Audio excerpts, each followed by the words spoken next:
It's Divas That Care Radio. Stories, strategies, and ideas to inspire positive change. Welcome to Divas That Care, a network of women committed to making our world a better place for everyone. This is a global movement for women, by women, engaged in a collaborative effort to create a better world for future generations. To find out more about the movement, visit divasthatcare.com after the show. Right now, though, stay tuned for another jolt of inspiration. Howdy to all this morning. Welcome to Divas That Care Network. I am Joyce Benning, and I will be your host for this invigorating, robust lifestyle show. Please check out our website, divasthatcare.com, and see all the other amazing hosts and the shows of women they are interviewing around the world. I am just overly excited today to have a monthly returning diva, Lori Murphy, with me, who is going to give us updates on happenings at Sugar Ditch Stables. Lori, could you introduce yourself today and tell our listeners a little bit about yourself? Hi, Joyce. Thanks for having me back. My name is Lori Murphy, and I have a ranch in Northern California that's dedicated to helping children. And we are doing big things. We've been here and working with kids for about 10 years now. Wow. Oh, that's incredible. That long. Wow, 10 years of helping children. Oh, man, your heart must just be bubbling over with all the experiences you have had with all them children. That is exciting. Yes, it is.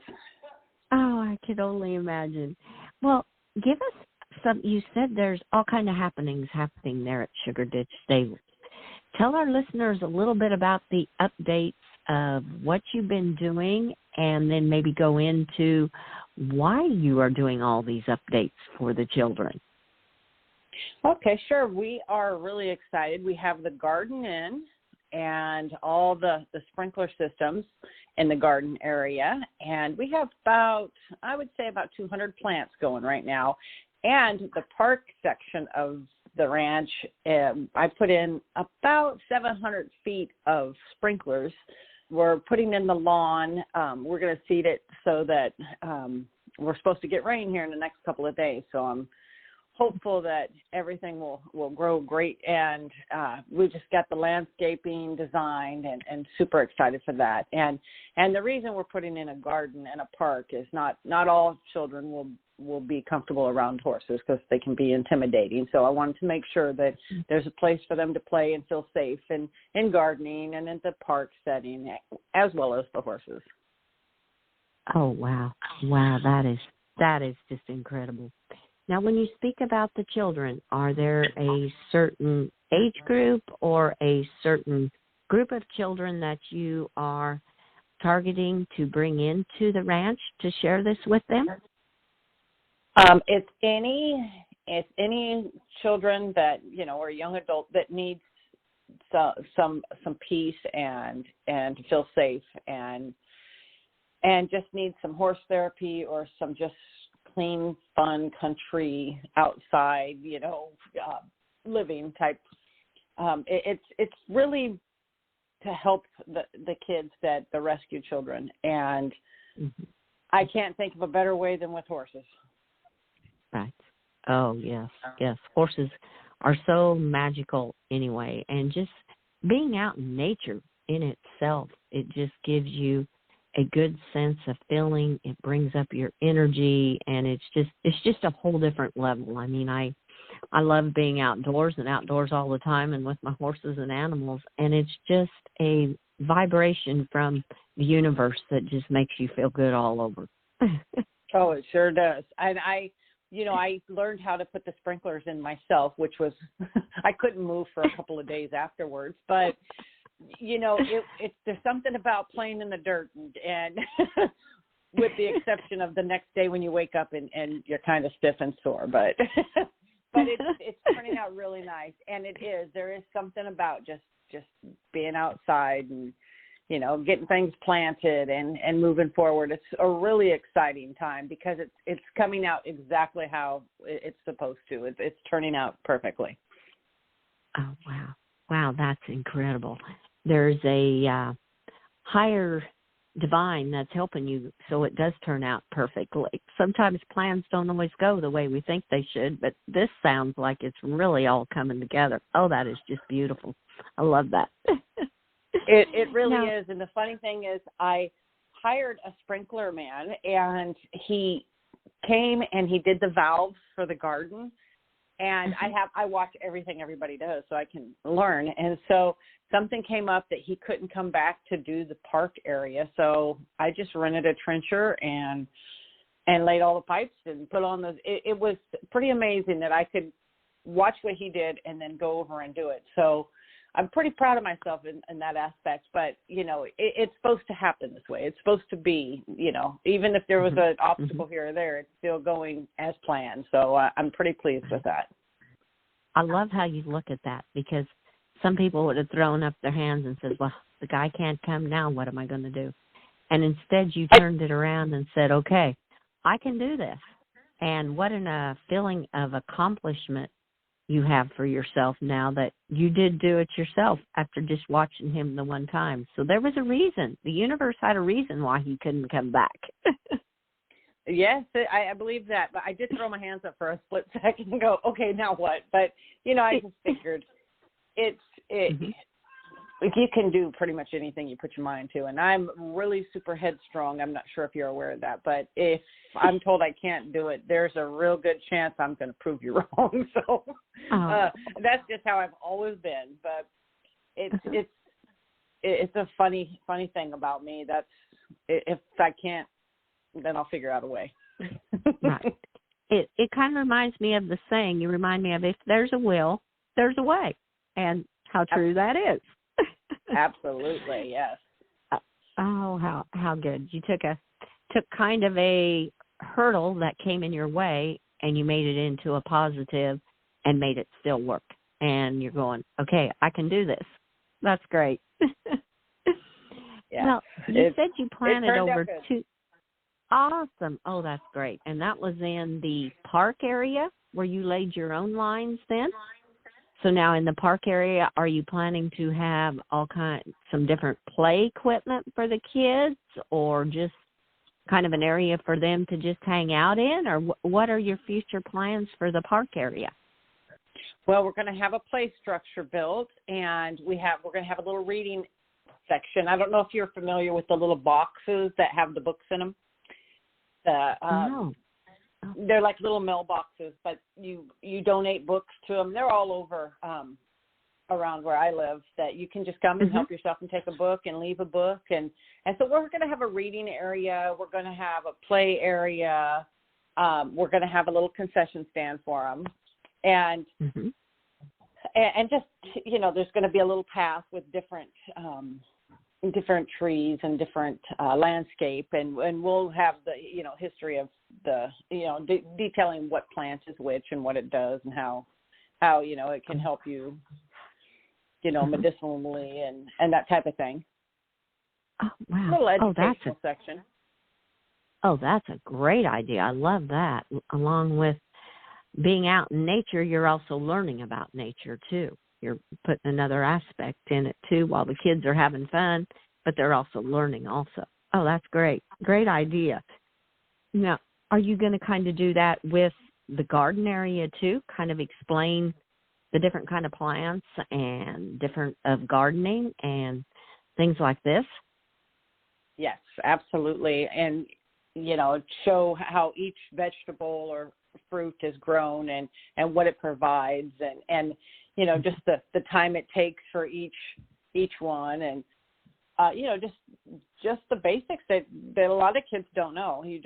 Everybody just goes to the grocery store, but when you do it yourself, you know, it's quite different.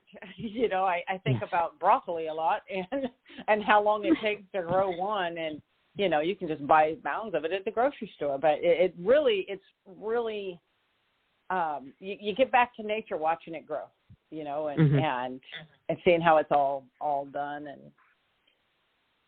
it's a really neat thing for kids. I used to in our summer camps, we will plant on Monday or Tuesday, because they're here all week. We would plant like radishes or something that's pretty fast growing, and the kids would get to plant each one and then take it home at the end of the week and monitor it and water it and see the results. So kids are really excited about, making something grow that they've done themselves. Right. Oh, yes, yes. When they can take something home with them and take something actually in their hands that they have planted and grown. Oh, how exciting. Oh, that's a great experience. And you were saying on the last one, you're kind of thinking of doing maybe 2 days a week, and that way the children, when they come back each week, they'll be able to see how things have progressed in the garden too. Is that still kind of your plan of having the children there a couple days a week? Yes, right now it's looking that way. Just have an all day. Yeah, I'm envisioning groups of children, like let's say on a Tuesday and a Wednesday, different groups. So then they could return and that type of thing, so that they could see the growth in the garden and get to know the horses and get to learn on different. I always start with just getting them comfortable with the horses, and then, grooming them and just getting to be with them is the goal, and then build from there. Each child will be different. So, like I think I've mentioned before, some are really comfortable with horses and some want nothing to do with them because they're they've never been around them. So. Right. And do you see like the ones that are kind of shy or a little bit scared of the horses in the beginning? Do you see them warm up to the horses as the time goes on and they are around them more frequently?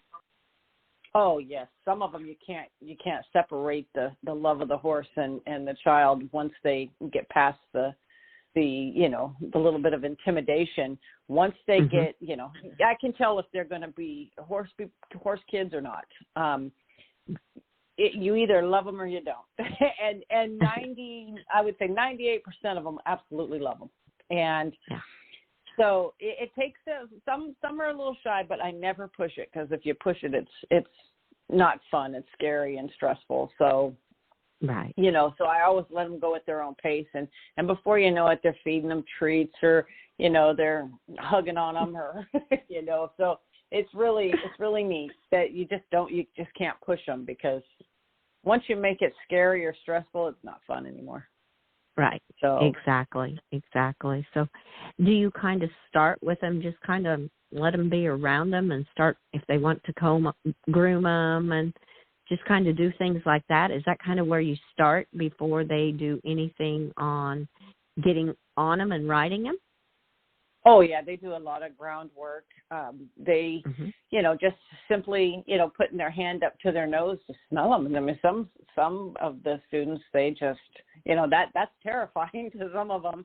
And so just really slowly, they'll stand back and bend and stretch to try to touch them. And you could tell they're a little nervous. And, of course, the horses know that, too. But all of our horses are so, they love kids as much as I do. And they all know, none of them would, except for Dusty. Dusty got nervous one time because the little girl was so nervous. But and then Dusty's my blind girl. So it takes, each student's different. So, they go at their own pace, and some don't want to brush. And by the end of the time, it's the day at the ranch, they're brushing, and they're so proud of themselves.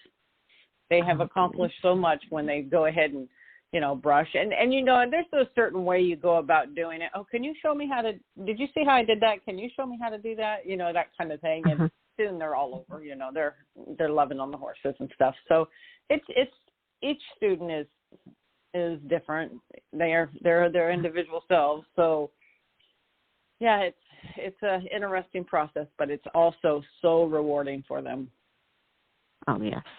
And rewarding for you. I can hear the passion in your voice, that it just rises. Your energy levels are just rising as you're seeing these children come to these horses, and they are communicating with them and becoming accustomed to them and enjoying what they're doing with them. Oh, I love that. I can hear it through your energy levels and your voice. That's just awesome. Yeah, I love horses and kids, that's for sure. Oh, that's awesome. Well, when you were saying kids are intimidated, I have a lot of adults that are even intimidated. They'll see my horse come up and put his face right next to mine, and they're going, oh, my word, you let that big animal have his mouth right there? And I said, I trust him, and he trusts me. I said it all comes down to you know your horse, and you build a trust relationship with them too. And you have done that with yours, so your horses know when you bring these children in that you're right there, and they get that trust through you is how I kind of feel with it on horses.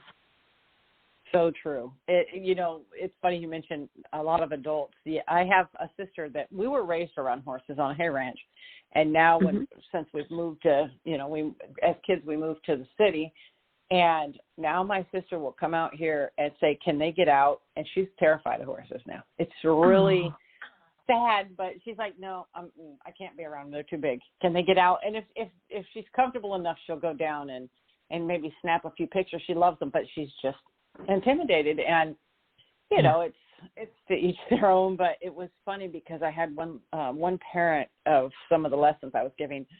We have a horse named Roxy, and she's a buckskin paint, and she is the kindest, sweetest horse outside, just sticking her head out the stables. The parent was a little nervous about horses, and she was standing there, and Roxy licked her cheek like a dog. It was the funniest thing ever. And after that, she fell in love with Roxy, but I had never seen our horse do that. It was comical.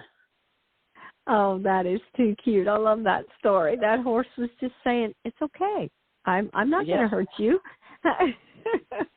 Or she got a good giggle out of it. Yeah, she probably did too. She said she was probably looking at the other horses going, watch this. Exactly. And that's exactly how she is. That is exactly how Roxy is. She's a comical one. Oh, that is so neat. Well, they sound like my horses. I have 3 of them, and all 3 have different personalities. Totally. Oh, yeah. Every one of them have their own personality and their own little characteristics. I have one named Tank that he's about 1,800 pounds, and he's a Gypsy Vanner cross. And if the hay delivery man stacks when he drops the hay in the stack, I have to move it to put it under the where I store it. But if he puts it too close to the fence, Tank will jump up and take a bite over the fence and then jump back down. I have them sneaking hay. It's comical, and they know, because I can just holler out the back and say, "I see you," and they're like, "Oh, whoops." I got caught. Him in Texas, they live to eat. That's all they do. They just, and they're chunky little, well, they're big, but they just love to eat, and they team up together. I call them TNT for Texas and Tank, but it's they are silly, funny animals, and so each one of them definitely has their own personality. Yes. Well, it reminds me of a little kids putting their hands in the candy bowl or the cookie jar and quick grabbing one when they think nobody's looking. They're like, nobody's going to see us. Exactly. That is exactly how they are. And then when they get caught, they just stare at me like, oops. It's fun. Horses are so much fun. Yes, they are. Definitely. Well, when the kids become comfortable enough to ride, then do you have like an arena where, like, if families are going, where do they ride then when they feel comfortable to ride? Well, I have a very large outdoor sand arena, and then I have a covered arena also. So we usually start, the way I do it is we start in the round pen, and I never let the child alone or the person alone on the horse in the beginning. I've always got, the lead line, and kids are really comfortable with that. Some will get on and go, "Can I do it by myself?" And I say, "Okay, show me how to stop." And if they can't stop, then I say, "No, we got to learn how to stop." So we start with stop. Our program is mount, dismount, left, right, stop, and go. That's when you're first on a horse. And so we get that nailed down real well. And so we're in the round pen. Then we move over to the covered arena where you have a little more room. And then when they're real comfortable, we go out to the large arena. So it's in stages. Some kids can be in the round pen for 6 months, others 2 days. You know, every student is absolutely different. So it's just I have to teach them they have to be boss. No matter what, when you're around a horse, the horse has to know who's in charge. And so if not, then it could be bad because, you know, they'll take advantage of that. But, you know, the kids have to have the control that the horse needs to think we're bigger than they are. So otherwise they have no idea. You know, the horses have no idea that they don't really need to stay in the fencing that we have. You know, I mean, they could get out, but they just know that, there's a fence up, so we can't go out. They don't have the idea that how much control they have. Yeah. Oh, that's awesome how you progress. I mean, they start in a small round pen and then move to a little bit larger pen and then to the bigger outdoor pen. That's perfect. That way they're building their confidence in different stages basically. And getting to know the horse a little bit too. They're kind of learning who they do. Some of them, have you seen that children attract to one of the horses, like they make companions with one of the horses more than they do the others? Oh, absolutely. Absolutely. And some think that because, you know, we have a pony, and the pony is a doll. Her name is Susie Q, and she's all pony. There's no doubt about it. I looked at about 100 ponies before I found her. But they think because she's smaller that, you know, they're not as, you know, they're less intimidating. But really and truly, a pony is a pony. And I had to look at 100 of them for a reason.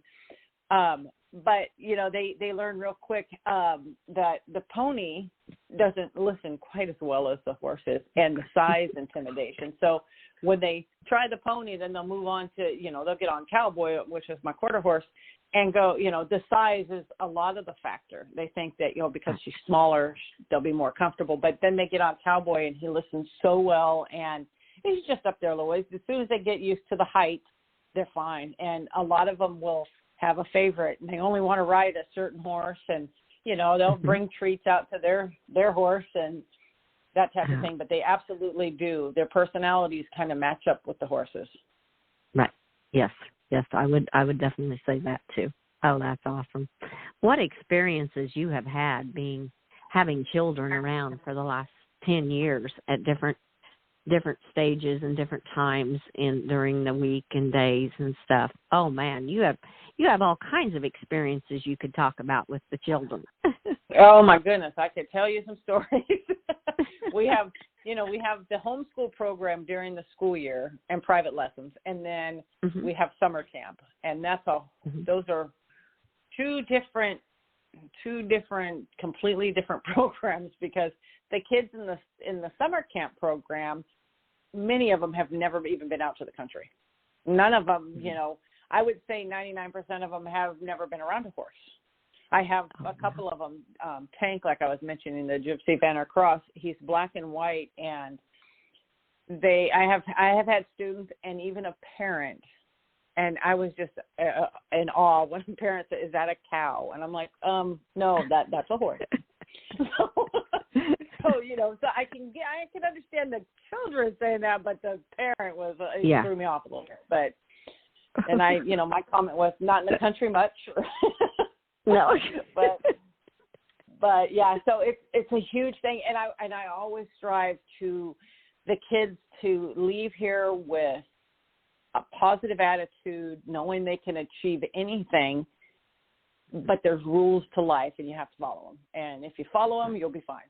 You know, so, and that's the Cowboy motto, like I had mentioned before, and each of them get taught that, you know, that we have them recite it, and you know, parents are pretty impressed with it's a very simple motto, and it explains life, and if you follow that motto, then everything will be okay. Yes, definitely. Well, for our listeners that are going, what is the Cowboy motto? Please share the Cowboy motto for our listeners today. Sure. If it's not true, don't say it. If it's not right, don't do it. If it's not yours, don't touch it. Oh. So that's the cowboy motto. Oh, that's awesome.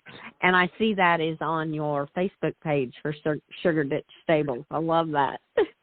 Yes, it is. And when you really think about it, that's the three simple rules of life, and you'll be fine. Mm-hmm. Yeah. Oh, and and parents love that. And I'm a little bit more.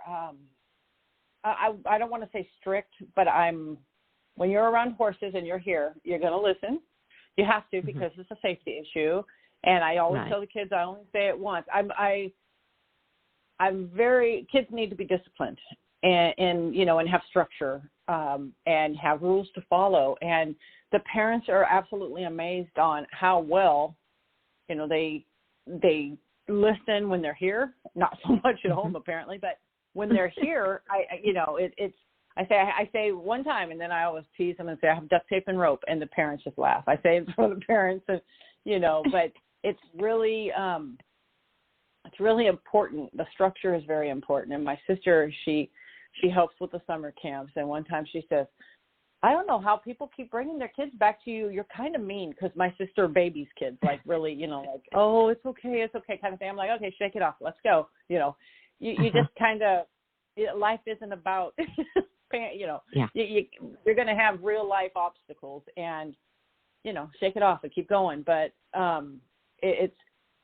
think that all of the students at the end of the camps, some cry because it's over. Others will run up and hug you or me. And, it is so, it gets kind of hard, because I get attached to these guys, especially after a week, or some that come the whole 6 weeks, so. But it's a learning experience, and I've been absolutely blessed to have so many kids come through here. And I can only hope that I've helped quite a few of them, and just in their everyday confidence and how they feel about the horse, actually. So.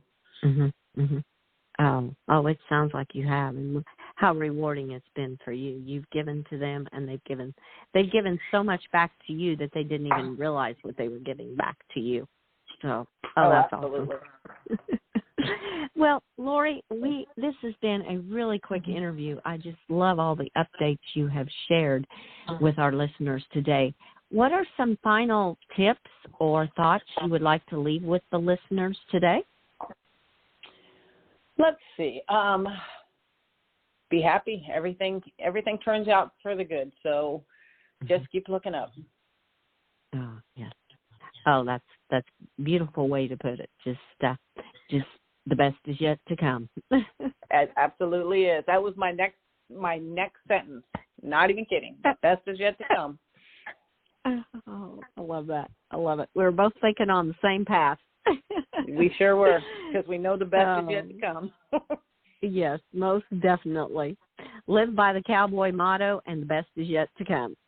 You can't go wrong. That's right. Well, Lori, I want to thank you so much for sharing all the updates at Sugar Ditch Stables, and a little bit about everything that's happening there and the horses. It was just fantastic for all of our listeners, and I just want to thank you so much. Well, thank you so much for having me on again. I always look forward to it, and getting the word out there and helping children. Everybody, can put in a little bit of effort and help, and it's a better world. Yes, definitely. Oh, thank you so much, Lori. And listeners, I want to say thank you for listening to this great diva, Lori Murphy, who is working on her Sugar Ditch Stables for the rescued children and everything she is doing. Be sure to catch this interview. She will be giving us updates the fourth Thursday of every month at 11:30 Central Time. So be sure and tune in May on the fourth Thursday at 11:30 Central. And be sure to check out all the hosts and their shows on divasthatcare.com. Share this with all your family and friends. And remember, have a fantastic day. Always be kind to all. And give your animals an extra hug and share your love with them. Until we connect again on Robust Lifestyles, stay strong and healthy. Thanks for listening. This show was brought to you by Divas That Care. Connect with us on Facebook, on Instagram, and of course on divasthatcare.com, where you can subscribe to our newsletter so you don't miss a thing.